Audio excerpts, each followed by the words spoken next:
नमस्कार। Candid conversations के नए एपिसोड में आपका स्वागत है। आज अभय दुबे सर फिर से हमारे साथ हैं। सर, मैं दर्शकों के लिए बता दूं कि एक हिब्रू भाषा का एक शब्द है हुत्सपा, जिसको कि इसकी स्पेलिंग चुत्सपा लिखी जाती है, CHUTZPAH। इसकी मतलब इसका अर्थ है धृष्टता या इंतहा बेशर्मी। और इसको समझाने के लिए एक कहानी प्रचलित है कि एक बच्चे ने अपने माँ बाप का कत्ल कर दिया और जब कोर्ट में उसको सजा सुनाई जाने लगी तो उसने जज साहब से कहा कि साहब मेरे ऊपर रहमी बरती जाए। तो जज साहब ने कहा भाई तुमने अपने माँ बाप का कत्ल कर दिया, तुम्हारे ऊपर किस बात की रहम किया जाए। उसने कहा साहब क्योंकि अब मैं अनाथ हो चुका हूं। तो इस धृष्टता को ही शायद हुत्सपा कहते हैं या चुत्सपा कहते हैं। और सर, मैं आपने हमारे भारत के कंटेक्स्ट में ये रोज ये हुत्सपा देखता हूं कि आप जो कहते हैं उसके उलट करते हैं। आप कहेंगे कि हिंदू खतरे में इसलिए मुझे वोट दो, फिर आप कहेंगे पूरा देश ही खतरे में है। आप कहेंगे सोना मत खरीदो, डीजल पेट्रोल मत खरीदो और खुद घूमने निकल जाएंगे। ये सर जो स्थिति है, हम लोग सर असल जब मुझे 80s 90s की जो स्थिति थी कि हर चीज पर राशनिंग थी, या इवन आजादी के बाद जब हर चीज को किफायत से खर्च करने की बात होती थी, राशन कार्ड मिलता था, लिमिट होती थी हर चीज की। आजकल सर वो हम भारत आगे जाने के बजाय कुछ इस टाइप की स्थिति में है कि सारा ध्यान, सारा डिस्कशन सिलेंडर कितने दिन बाद बुक होगा, कब डिलीवर होगा, डीजल कितने का मिलेगा। रोज आदमी ढूंढता है कहीं ऐसा तो नहीं डीजल मिलना बंद हो गया, पेट्रोल मिलना बंद हो गया। ये सब जो स्थिति है, मोदी जी कितने भी विधानसभा के चुनाव जीत लें, लेकिन ये एक बड़ा एक समस्या बन रही है जो कि लोगों के मन में ये जो शंका है कि यार पता नहीं क्या होगा, पता नहीं क्या होगा। आपको लगता है कि एक यही एंटी इनकम्बेंसी है जो कि डेवलप होती है धीरे धीरे और मोदी जी कुछ भी बातें करते रहे, लेकिन ये स्थिति सामने हम लोग झेल रहे हैं। इस पर सर मैं जरा आज की इस स्थिति पे एक आकलन चाहता हूं कि यह कहां जा रहा है देश। ये देखिए, एक आजकल एक लतीफा चल रहा है जो मैं पहले भी कहीं सुना चुका हूं एक दो दिन में, लेकिन यहां भी सुनाना जरूरी है क्योंकि आपके सवाल से उसका ताल्लुक सीधा है। और वो लतीफा ये है कि नेपोलियन बोनापार्ट ने ऊपर से आके, जन्नत से आके डोनाल्ड ट्रंप से मुलाकात की और डोनाल्ड ट्रंप से बात करने के बाद वो बोले कि मिस्टर ट्रंप, अगर आप जैसी फौज मेरे पास होती और आप जैसी मिलिट्री टेक्नोलॉजी मेरे पास होती तो मैं वाटरलू की लड़ाई नहीं हारता। उसके बाद वो सैर करने के लिए इजराइल की गए, वह नेतन्याहू से उन्होंने मुलाकात की। नेतन्याहू से बातचीत करने के बाद वो बोले कि अगर मोसैड जैसी जासूसी संस्था मेरे पास होती, सीक्रेट सर्विस होती, और आप जैसा एक स्पाई तंत्र होता मेरे पास, तो मैं वाटरलू की लड़ाई कभी नहीं हारता। उसके बाद वो भारत आए और विश्वगुरु से उनकी मुलाकात हुई। तो विश्वगुरु से बातचीत करने के बाद में उन्होंने कहा कि आदरणीय मोदी जी, जिस तरह से आपने मीडिया पे कब्जा कर रखा है, उस तरह अगर मैंने कब्जा कर लिया होता तो लोगों को पता ही नहीं चलता कि मैंने वाटरलू की लड़ाई हारी है। अच्छा, ये एक लतीफा है, हम सब लोग जानते हैं, लेकिन ये लतीफा ये बताता है कि मोदी जी ने जिस तरीके से सत्ता में आने के बाद 3-4 साल लगे इस काम में, उनको एकदम पहले दिन से उन्होंने नहीं किया था। और उसकी एक कहानी है, उसके तथ्य हैं, उसके बारे में रिसर्च अवेलेबल है। एडिटर्स गिल्ड की अगर आप वेबसाइट पे जाएं तो आपको सब मिल जाएगा। एडिटर्स गिल्ड ने इसके खिलाफ प्रोटेस्ट भी दर्ज कराया था, जिस तरह मीडिया पे, और एडिटर्स गिल्ड ने इसके खिलाफ वक्तव्य जारी किया था। वो बहुत दिलचस्प चीज है और हम पत्रकारों को उसकी एक एक अक्षर पढ़ना और समझना चाहिए। इन्होंने जिस तरीके से मीडिया पर कब्जा किया और धीरे धीरे करके उसमें पूरी तरीके से कामयाब हो गए। इससे हुआ यह है कि इतनी विफल सरकार चलाने के बावजूद, जो कि हर मानक के ऊपर मुंह के बल गिरती नजर आती है। आज सवेरे में सोच रहा था कि क्या, जैसे हम लोग बोलते हैं तो हमें भी कुछ फिक्रेबाजी करनी होती है तो हमारी बात आकर्षक होती है। तो ये दो मतलब एक आ से बनता है अक्षम, और एक आ से बनता है अधिकारहीन। इनका पूरा मंत्रालय अक्षम और अधिकारहीन है। किसी मंत्री को कोई अधिकार नहीं है। उसे एक एक बात के लिए हमें ये करें क्या करें, ये सीधी सीधी उन्हें पीएमओ से बातचीत करनी पड़ती है, या खुद अंदाज लगाना पड़ता है कि शायद हमारे जो राजनीतिक आका हैं वो ये चाहते हैं। और अक्षमता, इस अधिकारहीनता जो है वो अक्षमता को भी जन्म देती है। इतने लंबे अरसे से वो लोग अधिकारहीन हैं, कुछ कर नहीं रहे हैं, उन्हें कोई नीति उन्होंने बनाई नहीं है, किसी नीति को उन्होंने लागू नहीं किया, कुछ नहीं किया। तो अब वो थोड़ी बहुत जो क्षमता होगी जो हर मनुष्य में होती है, वो भी धीरे धीरे करके उनकी लगातार सत्ता में रहने से समाप्त हो गई है। अच्छा, अब और उन्हें ये साथ में ये भी गारंटी है कि उन कुछ भी हो जाए उनको इस्तीफा नहीं लिया जाएगा, कुछ भी हो जाए इस्तीफा नहीं लिया जाएगा। और मीडिया में कोई मांग नहीं होगी कभी उनके इस्तीफे की। ये जो सुविधा प्राप्त है, मतलब कि आप कुछ नहीं करेंगे, आप लगातार मूर्ख बने रहेंगे, लगातार आप अधिकारहीन बने रहेंगे, लेकिन फिर भी आप लगातार मंत्री बने रहेंगे, कोई आपसे कुछ पूछेगा नहीं, कहीं आपकी बात की जांच पड़ताल नहीं होगी, कुछ नहीं होगा। ये एक ऐसी प्रक्रिया है, ये एक ऐसी स्थिति है जिसके कारण मोदी जी को एक तरह का ब्लैंक चेक मिल गया है कि वो जो मन में आए करें, अपनी ही बात को कितने भी बार काटें, जो कहें उस आचरण का बिल्कुल उल्टा करें, जैसा अभी आपने कहा। और ये सब मंत्रियों पर लागू होता है पूरा का पूरा। उसका सबसे नया और ताजा जो उदाहरण है वो धर्मेंद्र प्रधान है। धर्मेंद्र प्रधान इसलिए भी खास मंत्री हैं क्योंकि वो राष्ट्रीय स्वयंसेवक संघ के अगर राष्ट्रीय स्वयंसेवक ना चाहे तो उन्हें शिक्षा मंत्री नहीं बनाया जाएगा, संघ के कहने पर उन्हें शिक्षा मंत्री बनाया गया। और भी संगठन के वो काम करते हैं, उससे हमें मतलब नहीं है, वो भाजपा अंदर जाने, वो तो मंत्री हैं, इसलिए हम उनके प्रदर्शन की और उनके परफॉर्मेंस की जांच कर रहे हैं। सबसे ज्यादा विफल अगर कोई मंत्री इस देश में है जो साफ साफ आंखों से दिखाई पड़ता है 2024 के बाद, तो वो श्री धर्मेंद्र प्रधान है। आप उनके चेहरे मोहरे पे सब पे कोई आपको देखने से लगता है कि कोई इन्हें जो हो रहा है उसमें उन्हें कोई गलती महसूस कर रहे हैं, या किसी किस्म की कोई बेचैनी है, या कुछ अपनी गलतियों को सुधारने की छटपटाहट है, कुछ भी नहीं है, कतई कुछ नहीं है। ऐसा लगता है कि जो हुआ है 2024 के वो जो जी और नीट के पेपर लीक हुए थे हैं, वो उस पेपर लीक से लेके अभी तक सीबीएसई का जो स्कैंडल हुआ है, घोटाला हुआ है सीबीएसई का, और जो ऑनलाइन मार्किंग का घोटाला हो रहा है, स्कैनिंग का घोटाला है, सब कुछ सारे जो घोटाले हो रहे हैं। और आप देखिए विडंबना कि छोटे छोटे बच्चे 16-16, 17-17 साल के बच्चों ने इनके घोटालों का पर्दाफाश किया है। एक तो सिद्धांत ने, या सिद्धांति नाम है शायद, यथार्थ नाम है, एक तो उसने किया है इनका घोटाले का पर्दाफाश, और एक दूसरे बच्चे ने किया है जिसकी कॉपी दूसरे की मिली थी, ऊपर दूसरा था, नाम मैं उसका भूल रहा हूं। इन दोनों, आज अखबार में दोनों की तस्वीर भी है, हाँ, तो वो इन दोनों ने पर्दाफाश किया है। और आप देखिए कितने आराम, ऐसा लगता है कि ये सारे काम जो हुए हैं, इन कामों के पीछे सरकार और राष्ट्रीय स्वयंसेवक संघ की सहमति थी। चूंकि ये लीक हो गया मामला, थोड़ा भंडा फूट गया, इसलिए जबरदस्त किस्म की लीपापोती की जा रही है। ये लोग जब चाहते हैं तो अपनी वेबसाइट को रोक देते हैं, कहते हैं वेबसाइट अभी ठीक नहीं हो, दुरुस्त हो रही है। जब चाहते हैं तब खोलते हैं, जब चाहते हैं तो रोक देते हैं, कुछ नहीं। जब चाहते हैं तो उतनी गलती स्वीकार करते हैं, खंडन कर देते हैं, फिर गलती स्वीकार करते हैं। अब आप देखिए कि ओएसएम के लिए जिस कंपनी को, जिस लड़के ने पर्दाफाश किया कि भाई आपने उस कंपनी को ठेका दिया जो तेलंगाना में पहले ही विवादित रह चुकी थी, तो फौरन सरकार ने कहा कि ये गलत है, सीबीएसई ने कहा ये गलत है, ये बिल्कुल झूठ है, हमने सही ठेका दिया था, उसके लिए सही प्रक्रिया अपनाई गई। आज अखबार में खबर है कि अब केंद्र सरकार थोड़ी इस पर नाराज हो रही है कि भाई उस कंपनी को ठेका क्यों दिया गया। अच्छा, पहले जो बयान दिया गया और अब जो बयान दिया गया, दोनों बयानों में कितना फर्क है, बिल्कुल एक दूसरे के उल्टे बयान है, लेकिन फिर भी मीडिया उनका गिरेबान नहीं पकड़ रहा। मैं ये मानता हूं कि मोदी जी के सत्ता में टिके रहने के पीछे कई कारण हैं। एक सबसे बड़े अगर 5 कारण गिने जाएं तो उनमें से एक कारण ये होगा कि उन्होंने मीडिया को इस तरह से कैप्चर कर लिया है कि उनसे कोई भी, कई बार मैं इस बात को कह चुका हूं, आप लोग सोचते होंगे मैं बार बार एक ही बात कहता रहता हूं, लेकिन ये एक असलियत है। आप देखिए पिछली सरकारें अगर इस तरह का काम करती तो मीडिया उनकी खाल उधेड़ देता था, माहौल बना देता था उनके खिलाफ में। जो नहीं होता था, बिल्कुल जिसे कहते हैं नहीं, सीख खड़ी कर देना, मतलब ऐसा माहौल बन जाता था कि सीख खड़ी हो जाए जमीन से अपने आप, और उत्तेजना, ऐसा राजनीतिक माहौल बन जाता था। अब हर चीज पे पानी डाला जाता है, सब कुछ एक जगह तय होता है पीएमओ में बैठ के कि आज मीडिया ये रुख लेगा, आज इस बात पर कदम।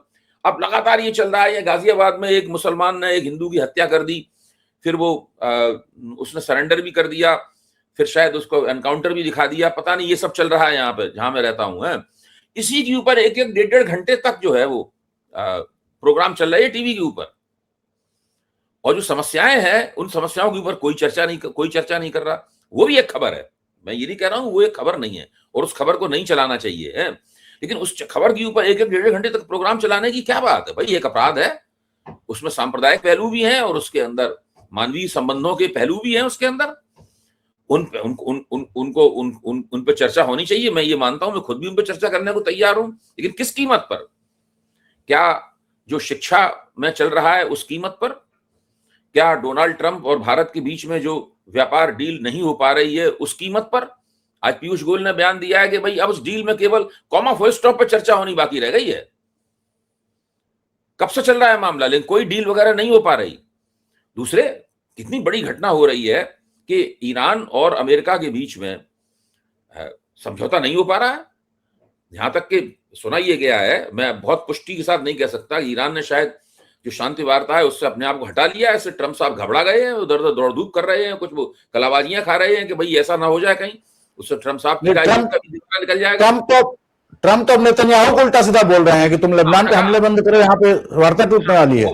वो उसमें भी चालाकी है ना, उसमें चालाकी ये है ज्ञानेंद्र जी कि वो ये दिखा रहे हैं कि हम नेतन्याहू को उल्टा सीधा बोल रहे हैं, हमने डांट फटकार रहा है, उसका प्रचार किया जा रहा है ताकि वो ईरान को दिखा सकें कि देखिए हमने तुम्हारा जो दुश्मन है उसको हमने कितना डांटा, इसलिए तुम नाराज ना हो, अपने शांति वार्ता जारी रखो है। ये सारी बातें हो रही हैं, इन पे चर्चा की बजाय 1.5 घंटे का वो प्रोग्राम चलाया जा रहा है कि भाई उसमें वो हत्या कर दी, एक सांप्रदायिक कार्यक्रम चलाया जा रहा है। तो ये सब जो पूरी, और ये नियोजित तरीके से सारे काम होते हैं, इनके पीछे एक इस चीज पे ये स्पिन देना है, उसके ऊपर ये करना है। इस चक्कर में क्या हुआ है कि पूरा माहौल, राजनीतिक माहौल साजिशी हो गया है।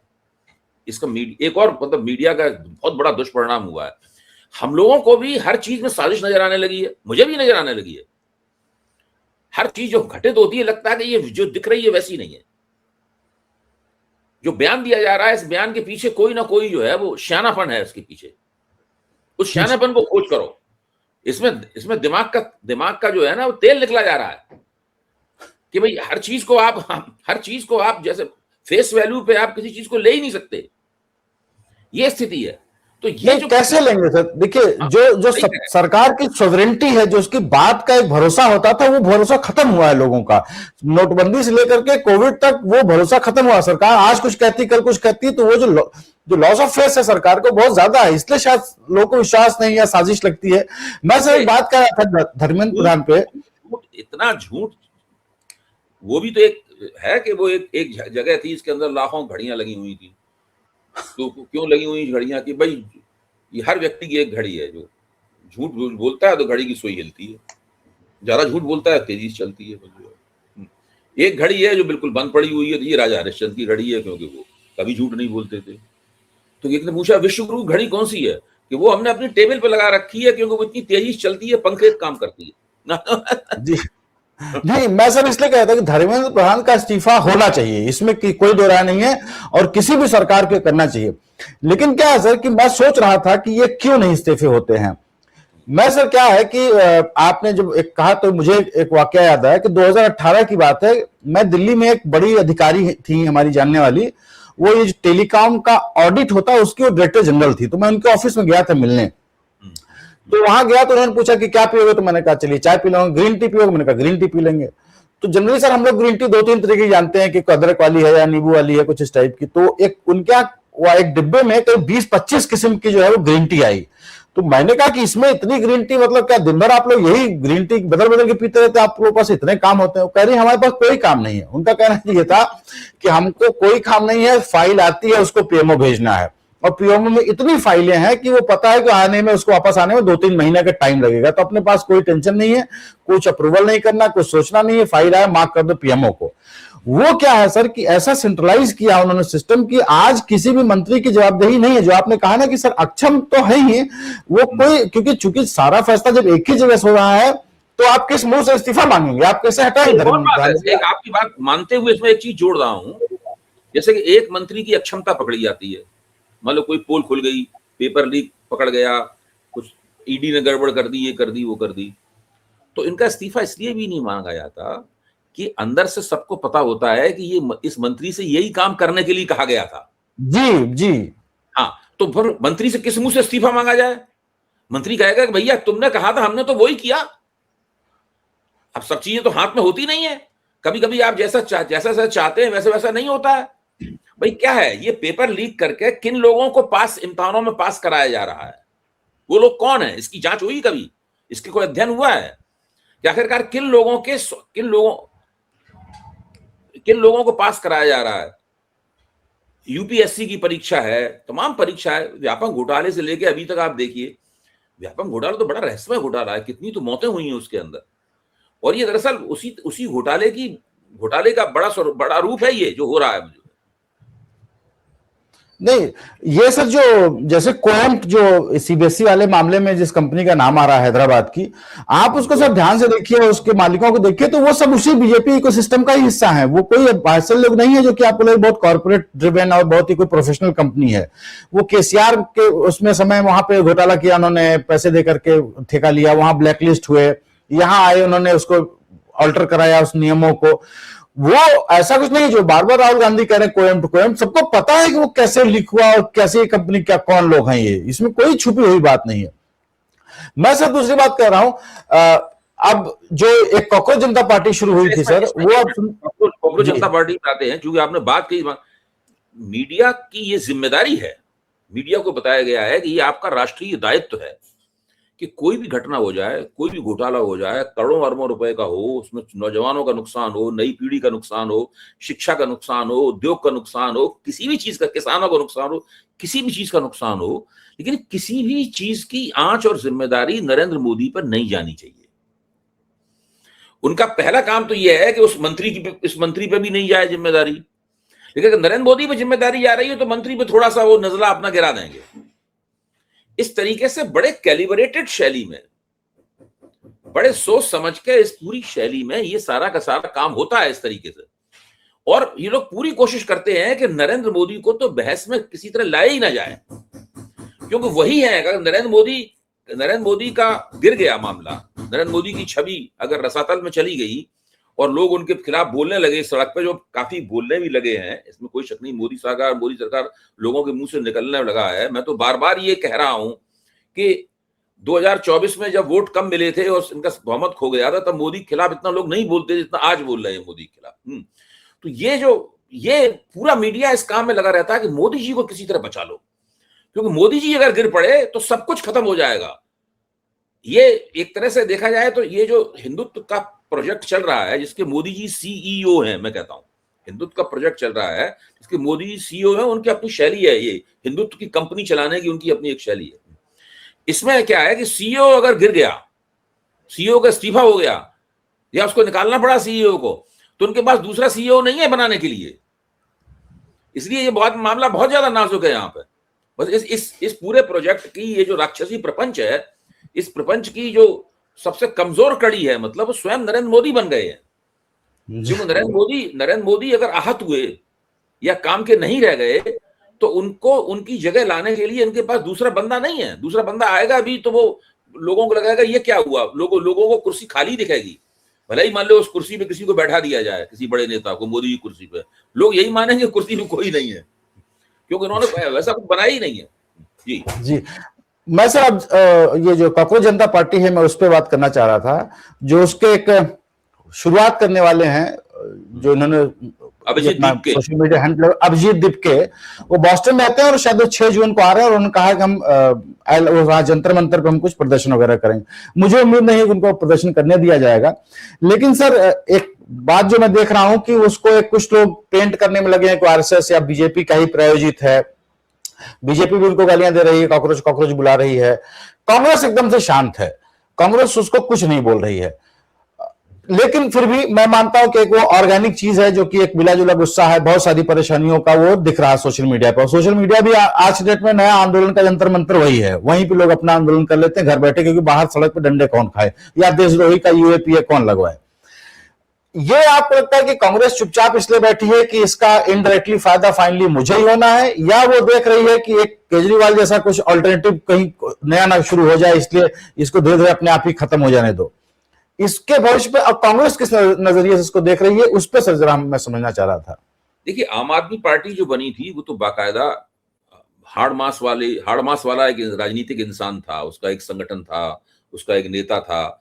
जो सोशल मीडिया की जो परिघटना है कॉकरोच जनता पार्टी, ये तो पूरी तरीके से इसका कोई ठोस वजूद नहीं है इसका। अच्छा, अब वो कह रहे, अब वो ठोस वजूद वाली गतिविधि वो करना चाहते हैं। उनके बयान से लगता है कि वो आके जंतर मंतर पर प्रदर्शन करेंगे, यानी जमीन पे उतरेंगे, वो डिजिटल दुनिया से निकलकर, डिजिटल दुनिया जो कि हवाई दुनिया है, उससे निकलकर वो जमीन पर उतरेंगे, वो वहां प्रदर्शन करेंगे। तो हम लोगों को ये देखना होगा कि क्या भारतीय जनता पार्टी उन्हें ये प्रदर्शन करने देती है?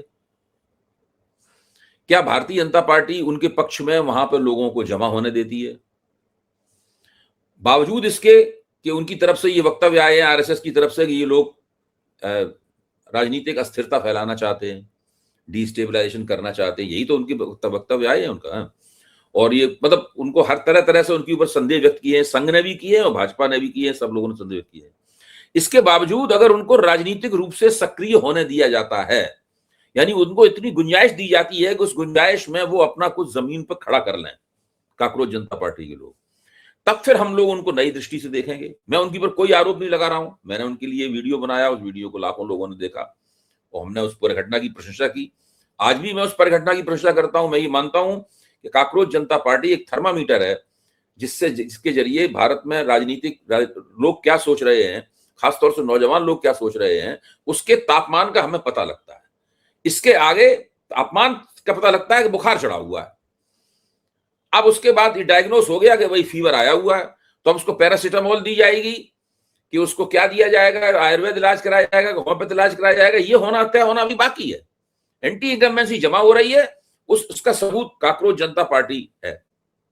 उसके जो पक्ष में जो करोड़ों लोग, 2.25 करोड़ 2.5 करोड़ लोग वहां जुड़ गए, वो उसके पक्ष में, और वो सब कम उम्र के लोग भी हैं।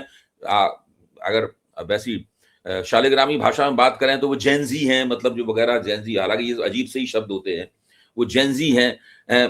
तो मैं ये कह रहा हूं कि इनकी गतिविधियां क्या होती हैं, जो खुद उन्होंने कहा था अभिजीत दीपके ने कि जैसे ही मैं हिंदुस्तान जाऊंगा मुझे पकड़ के वो जेल में डाल देंगे। अच्छा, अगर उनकी रोकथाम होती है, उनको जेल में डाला जाता है या किसी तरीके से उनके गुब्बारे को पंचर कर दिया जाता है सरकार की तरफ से, है, तब हम उनको दूसरी दृष्टि से देखेंगे। लेकिन अगर उनको पूरी गुंजाइश और सुविधाएं दी जाती हैं, केवल बयानबाजी की जाती है उनके खिलाफ, लेकिन उनको सक्रिय होने दिया जाता है, तब हम लोगों को उन्हें दूसरे तरीके से देखना पड़ेगा। तो कांग्रेस जो खामोश है, वो राहुल गांधी के प्रति उन्होंने कोई हमदर्दी नहीं। राहुल गांधी देश के इस वक्त नरेंद्र मोदी के बाद सबसे बड़े राजनेता है। उनके पास 100 लोकसभा की सीटें हैं, उनकी 4 राज्यों में खुद सरकारें हैं और बाकी कई राज्यों में उनकी गठजोड़ सरकारों में भी हैं वो। पूरे दक्षिण भारत में देखा जाए तो आंध्र प्रदेश को छोड़ दिया जाए तो कांग्रेस का कब्जा है दक्षिण भारत पे आमतौर पर।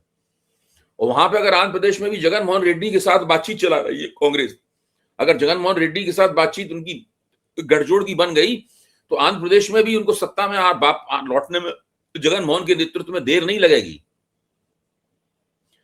तो एक ऐसी पार्टी के ऊपर, और ये जो अभिजीत दीपके हैं, ये राहुल गांधी के आलोचक हैं,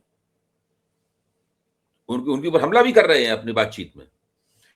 हो सकता है आम आदमी पार्टी से आए हैं तो आम आदमी पार्टी की भी राजनीति होगी, तो वो हैंगओवर भी हो सकता है उनके ऊपर। मैं ये नहीं कह रहा हूं कि सारे काम वो साजिशन कर रहे हैं, हमारे पास कोई सबूत नहीं, अभी हम उनके ऊपर क्यों आरोप लगाएं।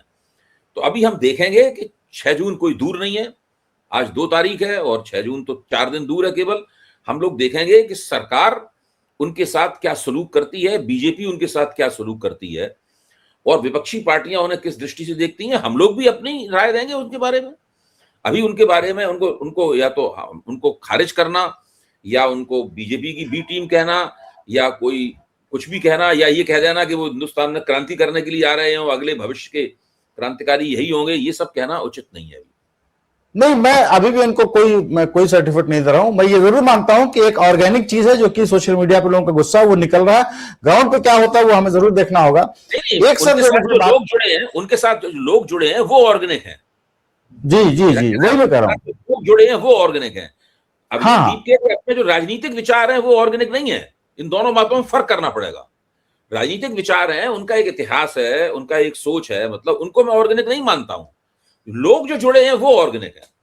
हाँ बिल्कुल, वो सोशल मीडिया के जरिए जुड़े हुए हैं। मैं सर जरा बंगाल के हालत पे बात करना चाहता हूं। आपको याद है सर कि जब उस दिन बंगाल का नतीजा आया और भाजपा वहां बम्पर जीती, और शाम को जब मोदी जी भाजपा कार्यालय गए तो उन्होंने एक भाषण दिया जिसमें उन्होंने कहा कि अब हमें बदला नहीं बदलाव की राजनीति करनी है बंगाल में।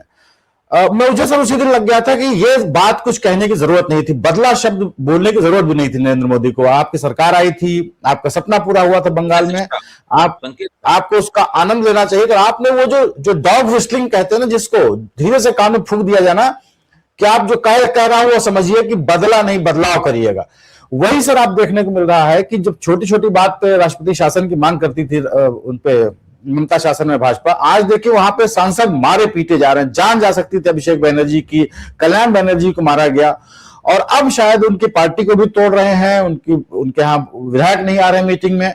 ये जो कुंठा है, ये जो बदला है कि खत्म कर दो, कुचल दो एकदम आदमी को, समाप्त कर दो किसी भी विपक्षी पार्टी को। बंगाल की हालत पर सर आपको जरा वक्तव्य चाहता हूं। देखिए, एक इसके दो पहलू हैं। एक तो यह है कि बंगाल की राजनीति कई मायनों में देश के किसी भी अन्य प्रांत की राजनीति जैसी नहीं है। जो वहां पर जीतता है वो दूसरे को कुचलने की मुहिम तुरंत शुरू कर देता है। सीपीएम ने भी एक जमाने में ये किया था, तृणमूल कांग्रेस ने भी एक जमाने में ये किया था, और अभी 2022 में देखिए, 2022 में जब तृणमूल कांग्रेस ने भाजपा को बुरी तरह से चुनाव में हरा दिया था, उसके बाद इतना डर था बीजेपी वालों को कि वो माफिया मांग मांग के तृणमूल कांग्रेस में वापस गए थे, और भारतीय जनता पार्टी के दफ्तरों में मक्खियां भिनभिनाती थी। कोई होता नहीं था वहां, संघ के स्वयं सेवकों को छोड़ के कोई वहां बैठता नहीं था। तो वो बंगाल की एक तो जो राजनीतिक संस्कृति है, उस राजनीतिक संस्कृति का भी एक ये अभिव्यक्ति है जो वहां पे हो रही है। दूसरे, जहां तक भारतीय जनता पार्टी का सवाल है, भारतीय जनता पार्टी को तो इस तरह की राजनीतिक संस्कृति में बहुत मजा आता है। भाजपा के लिए तो इस प्रकार की राजनीतिक संस्कृति एक तरह से उनको बनी बनाई तैयार मिल गई। अब उसके अंदर वो मस्ती से सारी हिंसा और दबाव, इन सब की राजनीति करेंगे बहुत बुरी तरीके से, और वो कर रहे हैं। आपने बिल्कुल ठीक डिकोड किया। नरेंद्र मोदी ने जो वक्तव्य दिया था, वो वक्तव्य एक कोडेड संदेश था, जिसको बंगाल के लोगों ने ठीक उसी तरह पढ़ा जिस तरह नरेंद्र मोदी उनको पढ़ाना चाहते थे, और बंगाल में पहले से ही चल रहा था। भाई देखिए, जब दिलीप घोष अपना चुनाव जीते तो उन्होंने जुलूस कैसे निकाला? उन्होंने जेवीसी पे बैठ के जुलूस निकाला अपना। आप सोचिए, भाजपा के पूर्व राष्ट्रीय अध्यक्ष, जो कि अभी भी बंगाल भाजपा के 2-3 सबसे बड़े नेताओं में से एक है, जब वो अपना एमएलए का चुनाव जीते तब उन्होंने जेवीसी पे बैठ के जुलूस निकाला। स्पष्ट रूप से उन्होंने कहा कि ये जो सबका साथ सबका विकास है, मतलब जो है ना, सबका साथ सबका विकास और सबका हिसाब, ये दिलीप घोष ने बयान दिया था। सारे बयान देखिए एक से ही हैं। जो मुख्यमंत्री हुए शुभेंदु अधिकारी, उन्होंने क्या किया? जब वो नंदीग्राम से जीते तब भी उन्होंने कहा कि हमको मुसलमानों ने वोट नहीं दिया, हम उनके लिए काम नहीं करेंगे। भवानीपुर से जीते तब भी उन्होंने कहा कि हमको मुसलमानों ने वोट नहीं दिया, हम उनके लिए काम नहीं करेंगे। और फिर उन्होंने साफ कर दिया कि सबका विकास, सबका साथ सबका विकास ये जाना चाहिए, हमें हमारे साथ है उसका ही विकास होगा, बाकी और किसी का विकास नहीं होगा। ये चुना हुआ, शपथ लिया हुआ मुख्यमंत्री इस तरह की बात कर रहा है। वो लोग पहले से सब तैयारी करके बैठे थे कि हम चुनाव जीतेंगे, और चुनाव जीतने के बाद ममता बनर्जी की पार्टी को मार मार के पधील लेंगे, और उनको धीरे धीरे करके तेजी के साथ, मैं सोच रहा था शायद ममता बनर्जी की पार्टी को श्रिंक होने में करीब 1 साल लगेगा, लेकिन 1 साल नहीं, मेरे ख्याल 2-3 महीने में ही ममता बनर्जी की पार्टी बेयर मिनिमम बिल्कुल छोटी सी पार्टी बन के रह जाएगी, बाकी रह जाएगी। बाकी सब लोग, उनके एमएलए, ज्यादातर एमएलए छोड़ के चले जाएंगे, एमपी सारे छोड़ के चले जाएंगे, उनकी पार्टी के ज्यादातर कार्यकर्ता तितर बितर हो जाएंगे, या तो कुछ भाग जाएंगे, या भाजपा में चले जाएंगे, या कहीं कुछ दूसरी पार्टी में चले जाएंगे ताकि उनके ऊपर हमला ना हो। अगर वो तृणमूल कांग्रेस में रहेंगे तो उन्हें भारतीय जनता पार्टी की इस योजना का, इस बदला लेने की योजना का शिकार होना पड़ेगा। इसलिए वो कहीं ना कहीं दूसरी जगहों पे मुंह छिपा लेंगे, और ये बंगाल में सबकी आंखों के सामने हो रहा है, और कोई इसमें कुछ नहीं कर सकता क्योंकि सत्ताधारी पार्टी कर रही है। और ये जो मीडिया जो है ना, मीडिया कभी भी इस प्रश्न को उस तरीके से नहीं उठाएगा जिस तरीके से उठाने पे इसके खिलाफ कोई राष्ट्रीय जनमत बनता। कोई राष्ट्रीय जनमत मीडिया बनने ही नहीं देगा। जी सर, एक आखिरी सवाल। पंजाब में भी निकाय चुनाव के नतीजे आए और उसमें आम आदमी पार्टी ने स्वीप किया है। वहां पे शुरू में कहा जा रहा था कि नहीं, आम आदमी पार्टी वहां कमजोर हो रही, लेकिन कम से कम जो निकाय चुनाव के नतीजे हैं वो तो ऐसा नहीं दिखाते हैं। लेकिन 2 बातें हैं कि क्या ये सच में विधानसभा चुनाव का एक सिम्टम दिखता है कि ऐसा ही परफॉर्म करेगी आम आदमी पार्टी विधानसभा चुनाव में भी? दूसरा, कांग्रेस का जो नेतृत्व है पंजाब में, उसमें कुछ परिवर्तन आपको देखने को मिलेगा, या हर चुनाव के बाद कांग्रेस ऐसे ही कुछ कुछ अपना एक्शन में दिखती है फिर ठंडे पड़ के सो जाते हैं? ये नतीजे इसलिए महत्वपूर्ण है क्योंकि ये शहरी वोटरों ने अपनी पसंद बताई है, मुख्य तौर पर ग्रामीण वोटरों ने पसंद नहीं बताई अपनी। और पंजाब एक ऐसी जगह है, पंजाब हरियाणा एक ऐसे दो प्रांत हैं जिनका शहरीकरण काफी हो गया है। वो आंकड़ा अभी हमें याद नहीं, आंकड़ा भी हम लोग देख सकते हैं, देश के दूसरे राज्यों के मुकाबले पंजाब हरियाणा में काफी शहरीकरण है, तो शहरी वोटरों की संख्या अच्छी खासी है। और वहां भारतीय जनता पार्टी प्रभावी रहती थी, हिंदू व्यापारी वगैरह शहरों में रहते हैं, अच्छे मुकामों पे हैं, भाजपा को समर्थन करते थे, लेकिन भाजपा को जितने वोट उन्हें चाहिए थे वो नहीं मिले। कांग्रेस के जो अध्यक्ष हैं अमरिंदर सिंह राजा वड़िंग, अपने क्षेत्र में उन्होंने खूब जम के प्रचार किया था, लेकिन वो बहुत बुरी तरह कांग्रेस उन्हीं के क्षेत्र में हारी है। हाँ, गिद्दरवाड़ा में 19 में 17 सीटें हार गए हैं, बहुत बुरी तरह हारी उन्हीं के क्षेत्र में। तो अब कांग्रेस आला कमान के पाले में गेंद है, उन्हें अपने पार्टी का नेतृत्व चुस्त दुरुस्त करना है, तो देखना होगा किसको वो अध्यक्ष बनाएं। और प्रताप सिंह बाजवा जो हैं वो विधानसभा में विपक्ष के नेता हैं, वो भी जाट हैं, राजा वड़िंग भी जाट हैं, तो अब दोनों में से किसको हटाया जाए, किसको रखा जाए, ये सब देखना होगा कांग्रेस क्या चाहती है, इस पे तो बाद में आएंगे। ये चुनाव के नतीजे एक बात स्पष्ट रूप से बताते हैं कि अकाली दल की हालत बहुत खस्ता है और कांग्रेस की हालत भी खस्ता है, दोनों की हालत खस्ता है। इन दोनों की खस्ता हालत का लाभ आम आदमी पार्टी को हुआ है। केवल इसी वजह से चुनाव नहीं जीता जा सकता, आम आदमी पार्टी ने भी कोशिश की होगी, उसके कार्यकर्ता भी सक्रिय रहे होंगे, उन्होंने भी मेहनत की होगी, एक योजना बनाकर चुनाव लड़ा होगा। कामयाबी ऐसी नहीं प्राप्त होती किसी चुनाव में, है? तो वो तो श्रेय आम आदमी पार्टी को मिलता ही है। लेकिन क्या कांग्रेस विधानसभा चुनाव तक इसी खस्ता हालत में रहेगी? क्या अकाली दल और बीजेपी के बीच में कोई समझौता विधानसभा चुनाव से पहले नहीं होगा? ये दो बड़े महत्वपूर्ण प्रश्न हैं। अगर अकाली दल और बीजेपी के बीच में कोई गठजोड़ हो गया, इसकी संभावना बहुत कम है, ना के बराबर है, अगर लेकिन गठजोड़ अगर हो गया तो स्थिति बदल सकती है, क्योंकि जनता के पास में, अगर जनता आम आदमी पार्टी की सरकार से नाराज है तो उसके पास कोई विकल्प भी तो होना चाहिए। और अगर कांग्रेस ने अपना कील कांटा दुरुस्त कर लिया और नेतृत्व में एकता हो गई, ठीक से तरीके से सुनाई गई, तो फिर एक दूसरी परिस्थिति बनेगी।